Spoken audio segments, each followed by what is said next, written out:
E nós vamos ler, a princípio, os versículos 18 e 19. E mantenha a Bíblia aberta, vamos conversar hoje um pouco sobre a palavra do Senhor e como é importante o que Paulo nos diz aqui para os tempos de hoje, em especial também.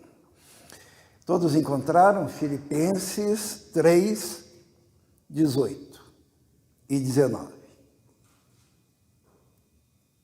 Amém?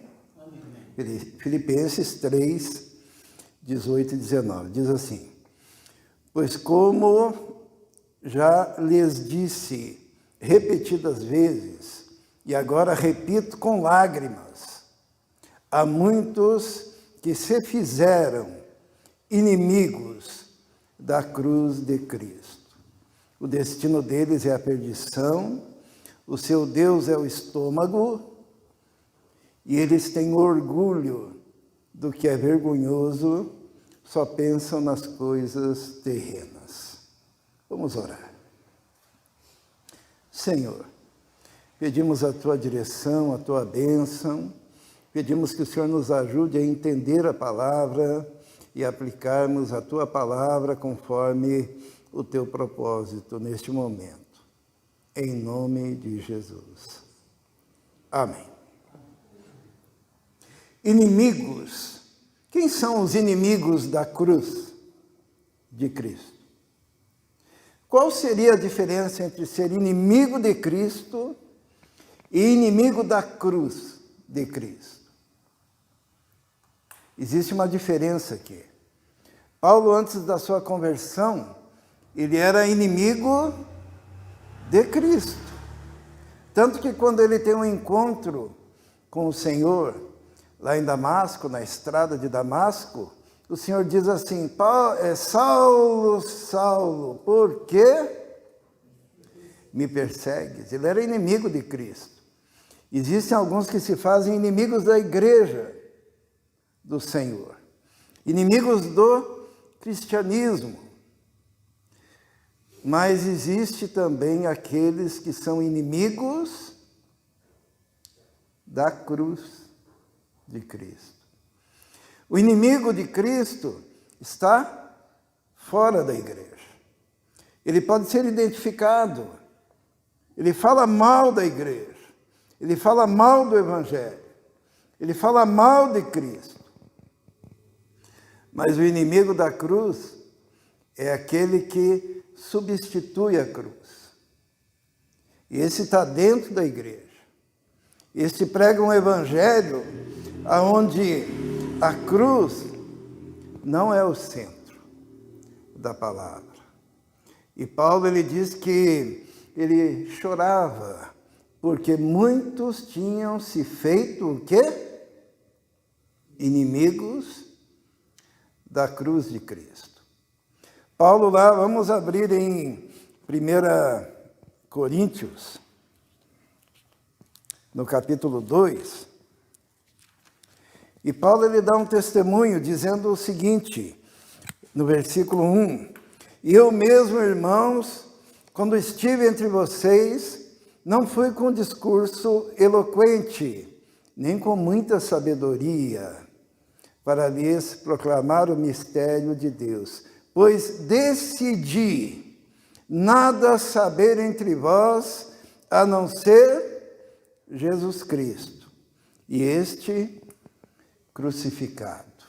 A cruz era o centro da pregação do apóstolo Paulo.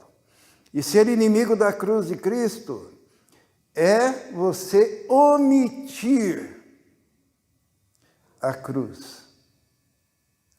O Israel falou algumas coisas aqui e em tudo ele disse assim, importa nascer de novo, Jesus morreu, Jesus foi crucificado, o sangue foi vertido, não adianta o legalismo, você precisa de um encontro com Jesus, é a pregação da cruz.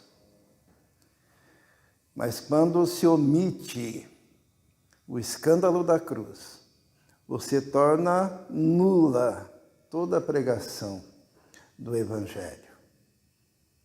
Paulo ele diz assim que lá em Filipenses, vamos voltar lá para Filipenses, no capítulo 3, ele diz assim: pois como já lhes disse repetidas vezes, que na verdade todas as epístolas que nós encontramos no Novo Testamento, em algum momento demonstram que líderes haviam se levantado na igreja e eram inimigos da cruz de Cristo. Por isso que Paulo fala, repetidas vezes eu tenho dito, com lágrimas, porque parecem irmãos, né? Mas se fazem inimigos da cruz. Sabe, quando o centro de uma igreja não é Jesus e a cruz, vira outra coisa. Vira uma sinagoga, vira uma entidade filantrópica, vira um local de palestras, um grupo de autoajuda, mas se não houver ali o escândalo da cruz, não é igreja. E se na mensagem não estiver dito sobre o que Jesus fez, não é pregação. E a pessoa se torna inimiga da cruz por omitir a cruz e substituir essa mensagem por outra coisa. E Paulo ele continua dizendo, versículo 19, né? Os que se fizeram inimigos da cruz, como é que a gente vai vê-los? O destino deles é o quê? A perdição. Se você é inimigo da cruz de Cristo, você está largamente caminhando para a perdição. Por quê? Sem passar pela cruz, você está condenado. O destino deles é a perdição. Você pode cantar, você pode orar, você pode ter um monte de preceitos, mas se não passar pelo escândalo da cruz, você está perdido, e qualquer líder está perdido. Ele continua declarando como são estes. Ele diz assim, o seu Deus é o estômago, é o ventre. Por que será que Paulo fala que aqueles que são inimigos da cruz, nesse caso aqui de Filipos, o Deus deles não é o nosso Deus, né? O nosso Deus é soberano, criador, imutável, poderoso, salvador, mas o Deus dos inimigos da cruz é o estômago. Porque na igreja primitiva havia uns pregadores que Paulo chama de cães, que pregavam preceitos relacionados a todo o sistema digestivo, ou digestório, né, como seria o correto, que vai da boca, passa pelo estômago, intestino e é liberado como algo que deve ser enterrado ou colocado no esgoto. E tinha aqueles cujo Deus era o estômago, eles estavam preocupados com preceitos alimentícios do Velho Testamento.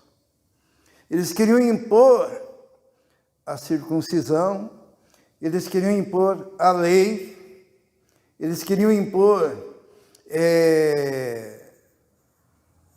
ordenanças gastronômicas. E Paulo diz, estão tirando a cruz e colocando isso no lugar. O Deus deles é o estômago. E Paulo ria disso. Israel falou agora há pouco dos fariseus, né, que se preocupavam com preceitos e esqueciam os valores espirituais, né? E Paulo, acho que ele olhava isso e pensava, mas quem melhor para entender isso do que eu? Vamos abrir um pouquinho antes, no capítulo 3, a partir do versículo 4. O que diz ali? Ele diz assim, Filipenses 3, 4. Embora eu mesmo, Paulo, né, tivesse razões para ter tal confiança na carne, ele está falando. Se alguém pensa que tem razões para confiar na carne, eu ainda mais. E ele começa a descrever qual era a sua vida. Circuncidado ao 8º dia de vida, pertencente ao povo de Israel, a tribo de Benjamim, verdadeiro hebreu, quanto à lei, fariseu. Ele era um fariseu. Quanto ao zelo, perseguia a igreja. Quanto à justiça que há na lei, irrepreensível. Ele fala, olha, eu era assim. Daí no versículo 7 ele diz assim, mas o que para mim era lucro, passei a considerar como perda, por causa de Cristo. Mais do que isso, considero tudo como perda, comparado com a suprema grandeza do conhecimento de Cristo Jesus, meu Senhor, por quem perdi todas as coisas. E olha agora, eu as considero como esterco para poder ganhar a Cristo. Então, o fato dele ser fariseu, o fato dele ser irrepreensível na lei, o fato dele ser cumpridor, o que ele diz? Tudo isso para mim é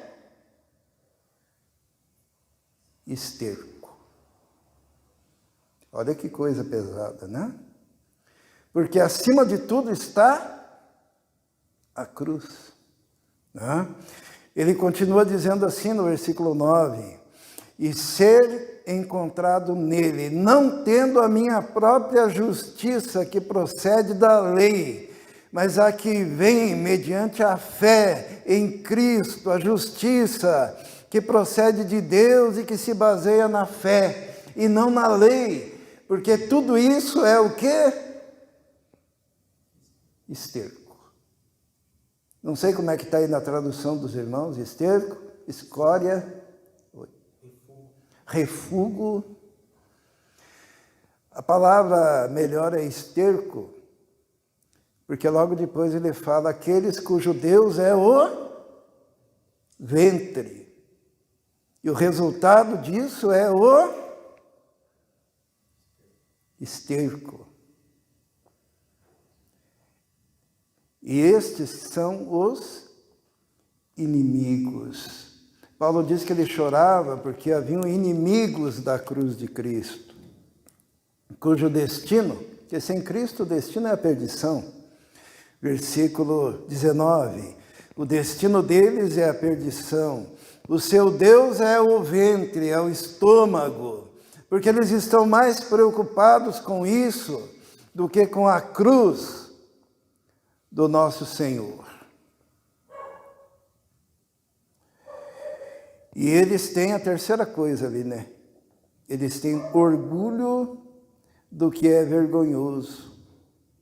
Só pensam nas coisas terrenas. O que é ter orgulho do que é vergonhoso? Às vezes a gente sente vergonha alheia, né? Não sei quantos aqui já sentiram vergonha alheia. De situações que para alguns na sua devoção é a maior e melhor coisa diante de Deus. E propagam, como os fariseus propagavam, serem cumpridores da lei. E Paulo olhava, nossa, mas eu era muito melhor em termos de cumprimento da lei. E tudo isso para mim é esterco. Que vergonha alguém bater no peito, alegando justiça própria. Paulo ele diz assim que, no versículo 20, a nossa cidadania, porém, está nos céus, de onde esperamos ansiosamente o Salvador, o Senhor Jesus Cristo. Eu fico pensando na angústia do apóstolo Paulo, né? Porque como que nasceu a igreja de Filipos? Os irmãos se lembram? Essa carta que nós lemos agora é aos Filipenses. Então vamos lá em Atos, ver o nascimento da igreja. Atos capítulo 16,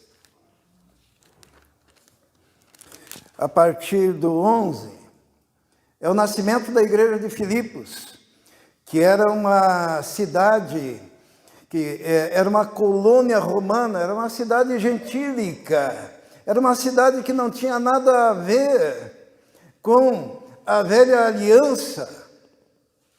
E Paulo chega lá, vamos ler um pouquinho, diz assim: partindo de Troade, navegamos diretamente para Samotrácia e no dia seguinte para Neápolis. Dali partimos para Filipos, na Macedônia, que é colônia romana e a principal cidade daquele distrito. Ali ficamos vários dias. No sábado saímos da cidade e fomos à beira do rio, onde esperávamos encontrar um lugar de oração. Então eles chegam em Filipos, vão para a beira do rio, e os irmãos conhecem a história, ele encontra Lídia, ela ouve a palavra, Deus abre o coração, porque na verdade, para entender o evangelho, não é só você pegar e dizer assim, eu quero fazer parte da igreja, eu quero ajuda para isso ou para aquilo. Não. O evangelho, como é que é ali para Lídia, no versículo 14, diz assim: uma das que ouviam, isso na beira do rio, tá? Era uma mulher temente a Deus chamada Lídia, vendedora de tecido de púrpura da cidade de Tiatira. O Senhor abriu o seu coração para atender a mensagem de Paulo. Isso é muito interessante, porque ela era uma mulher o quê? Versículo 14. Temente a Deus. Ela era uma mulher temente a Deus, mas que ainda não tinha aberto o coração para entender o quê? O evangelho. Como é que pode ser isso? Me dá muito medo quando eu vejo isso, né? Pessoas tementes, né?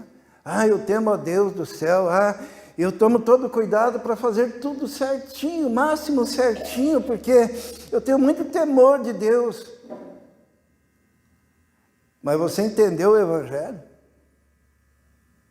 Porque se você vai numa seita, eles dizem que teme a Deus. Se você vai numa religião não cristã, eles dizem que teme a Deus. Se você vai aí na rua e faz uma entrevista e pergunta o que você pensa de Deus, eu temo a Deus. Mas tem que haver um milagre que se opere no coração e a pessoa compreenda a mensagem da cruz. Escândalo da cruz. Ninguém vai entrar no céu sem passar pela cruz, sem entender o sacrifício vicário de Jesus na cruz. Por isso que a doutrina mais atacada pelo diabo, e é o cerne de toda seita, é a cristologia. Os irmãos sabiam? Podem olhar todas as seitas. Todas elas apresentam um Cristo distorcido. Ou um Cristo que não fez a obra completamente na cruz. Ou um Cristo que não tem a capacidade de salvar eternamente. Ou um Cristo que não é o Filho de Deus. Ou um Cristo que está fazendo alguma coisa agora porque ele não teve capacidade de fazer quando veio. E a Bíblia diz que ele consumou a obra da cruz. Não restou nada mais para ele fazer. E essa mensagem tem que entrar no coração. Eu posso ficar aqui, horas, pulando e falando dos detalhes do bichinho que comeu a boboreira. Carolas. E daí no final eu posso dizer para vocês, então, o que vocês acham disso? Ah, legal, olha lá. E eu vou sair daqui sabendo do bichinho da boboreira, né? E o pessoal vai sair sabendo do bichinho da boboreira, discutindo o tamanho do peixe que porventura engoliu a Jonas. Ou eu vou sair daqui imaginando por quanto tempo o sol parou quando Josué orou.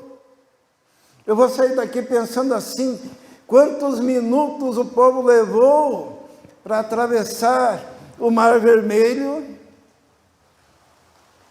Posso falar sobre tudo isso. E o pessoal vai chegar em casa e vai dizer, nossa, que bênção!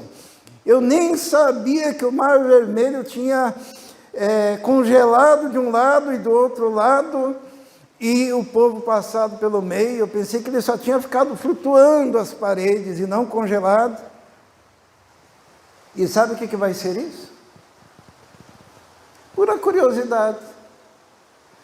Se não for anunciado a morte, a ressurreição e a necessidade de renúncia e entrega total do ser a Deus, o Evangelho, de fato, não foi pregado. Irmãos, estão percebendo? Deus abriu o coração de Lídia, ela entendeu, e daí ela chamou Paulo para sua casa, e Paulo depois, quando estava andando na cidade, encontrou lá uma escrava endemoniada, expulsou o demônio, foi parar na prisão encontrou um monte de bandido, e lá na prisão, ele com a sua própria vida, testemunhou da morte e ressurreição de Jesus, que ele ficou amarrado num tronco que poderia simular a cruz, e foi colocado num lugar bem interior da prisão, e lá ele cantava louvores a Deus com Silas, quando Deus fez um terremoto que pode simbolizar a ressurreição, e as portas se abrem e ele sai, e o carcereiro quer se suicidar, e ele diz, não faça isso, e os presos estão pasmados e ninguém foge, e Paulo prega o Evangelho através da sua própria vida. E olha só a igreja de Filipos, tinha Lídia, tinha a ex-endemoniada, tinha o carcereiro suicida, tinha um bando de bandidos que estava preso e que acabaram ficando admirados do poder de Deus, e ali Deus inicia a igreja através de Paulo, e muito tempo depois Paulo escreve para essa igreja. Vamos lá para Filipenses de novo, né? E Paulo diz assim, abra em Filipenses.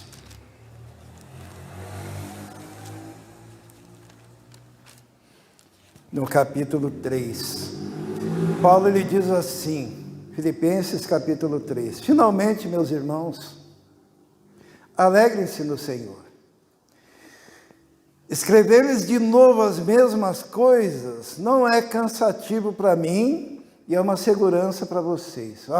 Significa que ele escreveu de novo as mesmas coisas. Ele repetiu, para entender bem. E olha o que ele escreve. Cuidado com os cães. Cuidado com esses que praticam o mal. Cuidado com a falsa circuncisão. Pois nós é que somos a circuncisão, nós que adoramos pelo Espírito de Deus, que nos gloriamos em Cristo Jesus, e não temos confiança alguma na carne, embora eu mesmo tivesse razões para ter tal confiança. Paulo diz, cuidado com os cães. Imagine Paulo, que foi açoitado, que foi humilhado, que foi colocado no cárcere em Filipos, que lutou para libertar uma endemoniada, que lutou para pregar para aquele homem que queria se suicidar, o carcereiro, e funda aquela igreja, e agora entram cães, que são obreiros, inimigos. Inimigos do quê? Da cruz. Os irmãos sabiam que é muito mais fácil lutar contra um inimigo aberto e escancarado de Cristo, porque ele está do lado de fora, do que lutar contra o inimigo da cruz. Porque ele vai pregar, o inimigo da cruz, ele vai pregar o evangelho da prosperidade. O inimigo da cruz, ele vai pregar o evangelho da autoestima. O inimigo da cruz, ele vai falar sobre tudo, menos a cruz. Tudo. Mas não vai pôr o dedo na ferida. E não existe, irmãos, verdadeiro evangelho, se não houver um chamado, um apelo, para negar-se a si mesmo, tomar a cada dia a sua cruz e seguir a Jesus.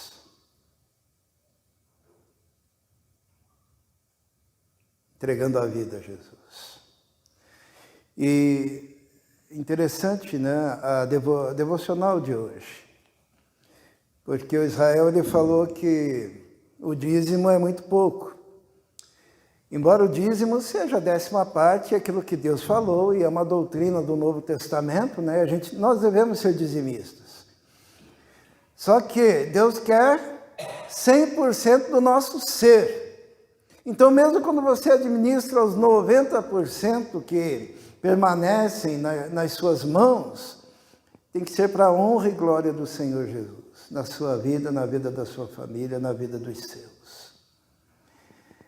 Deus quer 100%. 100% do nosso tempo. 100% do nosso corpo. Por isso que lá em Romanos diz assim: rogo-vos, pois, irmãos, no capítulo 12, né? Rogo-vos, pois, irmãos, pelas compaixões de Deus, que apresenteis os vossos corpos em sacrifício vivo, santo e agradável. Ele quer tudo. Quer o vosso culto racional, Ele quer a nossa mente. E não vos conformeis com este mundo, mas transformai-vos pela renovação do vosso entendimento, para que experimenteis a boa, perfeita e agradável vontade de Deus. O Senhor quer tudo de nós. Por isso que Jesus fala assim: esforçai-vos por passar pelo caminho estreito, porque larga é a porta, espaçoso o caminho que conduz à perdição. Filipenses capítulo 3, versículo 18. Vamos ler novamente. Pois como já lhes disse repetidas vezes, e agora repito com lágrimas, era triste para Paulo ver isso, né? Há muitos que vivem como inimigos da cruz de Cristo. Feche seus olhos. E eu queria saber na sua escala de prioridades a respeito daquilo que você fala quando você dá testemunho da sua fé. Em que ponto está a cruz do Salvador? O apóstolo Paulo ele nunca aliviou, né? Quando ele fazia apelo, ele dizia: olha, você precisa morrer para que você possa ter uma nova vida. Quando Pedro pregava, ele dizia: arrependei-vos, né? Confessem os seus pecados. Quando João Batista pregava, ele dizia assim: quem vos induziu a fugir da ira vindoura? Arrependei-vos e creiam, porque o reino de Deus está próximo. Essa é a mensagem do Evangelho. Tudo menos do que isso. É uma tentativa de acomodar as coisas para que seja fácil a entrada na organização chamada igreja. Só que, do ponto de vista bíblico, a igreja não é uma entidade, uma organização, ela é o próprio corpo de Cristo. E para entrar no corpo de Cristo, você tem que morrer para esta vida e ser ressuscitado para uma nova vida. Você já fez isso? Essa entrega total e absoluta? Ou você tem se feito inimigo da cruz? Vamos orar. Senhor, obrigado pela mensagem, Senhor, da cruz. Obrigado porque compreendemos que se nós não morrermos, não podemos viver. O Senhor mesmo ensinou que a semente tem que ser plantada, ela tem que morrer para que produza. E se não morrer, fica ela lá, somente, sem vida. Pedimos então a Deus que nós possamos ser aqueles revividos pelo Teu poder e pela Tua graça. Que sejamos o testemunho daqueles que passaram pela morte do velho homem para a ressurreição do novo homem contigo. Nós te pedimos isso, ó Deus. E se alguém ainda não fez esse compromisso contigo, que possa fazê-lo. Em nome de Jesus. Amém.